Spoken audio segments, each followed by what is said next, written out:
Hello everyone, welcome to Shafi Talks, and in this video I'm going to show you how to get Gmail application in your PC.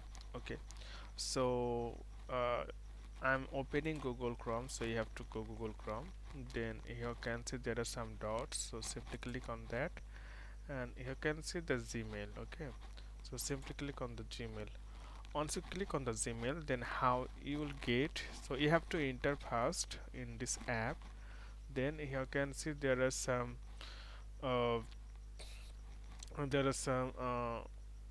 dot three dot. You can see the right top corner. Simply click on that, and then click here save and share and create shortcut. So simply click create. Once you click create, then minimize, then you can see this is your Gmail app. So now you can easily enter and you can check your email.